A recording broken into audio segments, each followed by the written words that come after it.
एक बार महात्मा बुद्ध के पास एक महिला आती है। उसका एकमात्र पुत्र था, इकलौता पुत्र था, और अनायास ही उसकी मृत्यु हो जाती है।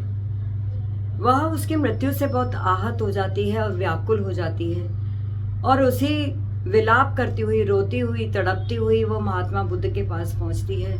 अपने बेटे के शरीर को हाथ में लिए हुए उनके चरणों में रख देती है और कहती है, हे तथागत, हे भगवान, अब मुझे और कुछ नहीं चाहिए, बस आप तो भगवान हैं, आप ही इसको पुनर्जीवित कर सकते हैं। आप कृपया करके इसको जीवित कर दीजिए, वरना मैं इसके बिना रह नहीं सकती। भगवान बुद्ध ने उसकी व्यथा को देखा और कहा कि मैं जरूर करूँगा, लेकिन मेरी एक शर्त है जिसे तुम्हें मानना होगा। उसने कहा, मैं आपकी हर बात मानने को तैयार हूँ तथागत, आप बस आज्ञा कीजिए। और वो प्रसन्न हो गई कि उनकी शर्त मान के, और जो भगवान कह रहे हैं वो मैं कर दूंगी, तो वो उसको पुनर्जीवन दे देंगे। तो भगवान ने कहा, बुद्ध जी ने कहा कि इस गांव में जाओ, पास के गांव में, और वहां से एक मुट्ठी चावल लेकर आ जाओ जिस घर में मृत्यु न हुई हो, तो मैं तुम्हारे इस पुत्र को उन चावलों से छिड़क करके जीवंत कर दूंगा। वह महिला जाती है गांव में और हर गांव के हर दरवाजे पर दस्तक देती है, हर द्वार को वो खटखटाती रहती है, परंतु उसे हर जगह यही उत्तर मिलता है कि हमारे यहाँ तो मृत्यु हो चुकी है। कभी किसी की दादाजी की हुई, किसी की दादी की, किसी के माँ की, किसी पिता, किसी के घर पुत्र, किसी के घर बहन, अर्थात कोई ना कोई सगा संबंधी गया ही हुआ था। तब वह महिला तड़पती हुई फिर वापस पहुंचती है और मन में आत्मचिंतन करती हुई जाती है कि यही क्या सत्य है। देखते हैं अब क्या होगा, क्योंकि मुझे चावल तो मिले नहीं हैं। लेकिन कहीं उसको मन में समाधान मिल जाता है। वह जान जाती है कि ऐसा कोई घर नहीं जहाँ मृत्यु ना हुई हो।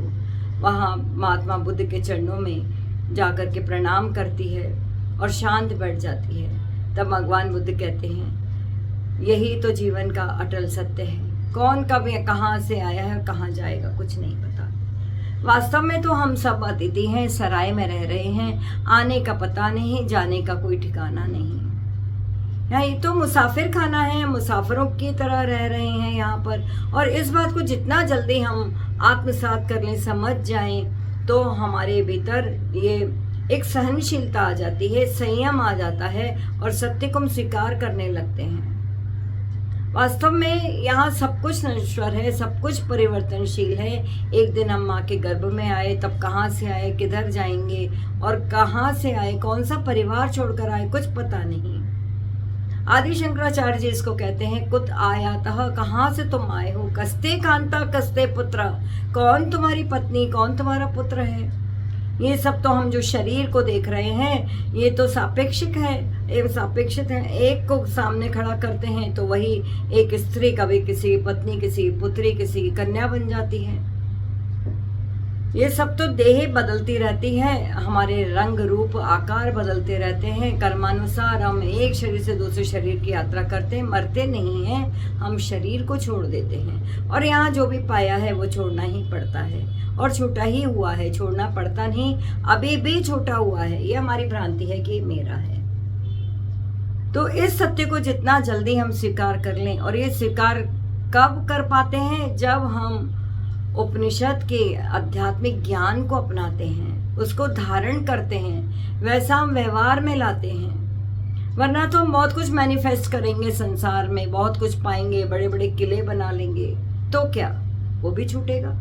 हाँ, जीवन बहुत अच्छा हो, और धन भी एक शक्ति है। हर वस्तु इसलिए है कि आप उसको परोपकार के लिए भी जिए, अपने जीवन को परोपकार में लगाएं, सबका हाथ बटाएं, सबके दुख दर्द को साझा करें, एक दूसरे की मदद करें। स्वार्थी जीवन तो बेकार का जीवन है, लेकिन आज स्वार्थ का ही बोलबाला हो गया है। आध्यात्मिक शास्त्र जो हैं हमें यही सिखाते हैं कि मृत्यु का वर्ण कैसे करें। जिसको जीना ठीक से आ गया, उसको मृत्यु भी ठीक से आती है। अभी तो हम जीना सीख रहे हैं, और हमको सीखना चाहिए। हम मनुष्य हैं, सर्वोत्तम कृति हैं, और परमात्मा की दिया हुआ दुर्लभ मानव तन है हमारे पास। इसी में तो संभावना है वैकुंठ गमन की, या अर्थात मोक्ष की, या अर्थात दुखों से मुक्ति की। नहीं तो हम 84 लाख की योनियों में जाएंगे। पुनरपि जननम पुनरपि मरणम पुनरपि जननी जठरे शयनम यह संसारे बहु दुस्तारे कृपया पारे पाहि मुरारे। आदि शंकराचार्य जी हमें जगाते हैं, भज गोविंदम, बोलते हैं भज लो गोविंद को।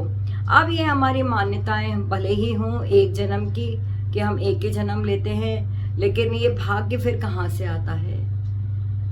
सनातन जो शास्त्र हैं, वेद हैं, उपनिषद जो उसका भाग है, वो जो अंतिम भाग है वेद का, वही हमें बताता है कि यहाँ जो तुम हो वो उसी की सत्ता से हो, जो नश्वर नहीं है, शाश्वत है, उसी को ही सनातन कहते हैं। तो हम स्पिरिचुअल ग्रोथ हमारी होना बहुत आवश्यक है। हम शरीर से बड़े हो गए, हम सब कुछ हमारे पास में है, सुख समृद्धि के साधन हैं, परंतु आनंद खो गया हमारा।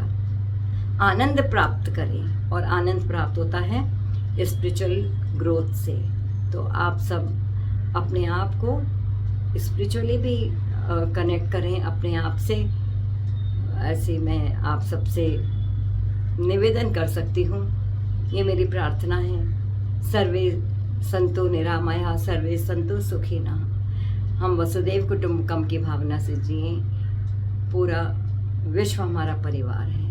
कौन भला कौन मंदा, एक नूर ते सब जग उपजा, कौन भला कौन मंदा, कबीरदास जी कहते हैं। तो सब उसी के ही रूप हैं, परमात्मा के। बस आपको इतना कहते हुए मेरा नमस्कार है। आपका मंगल हो, मेरा प्यार भरा नमन।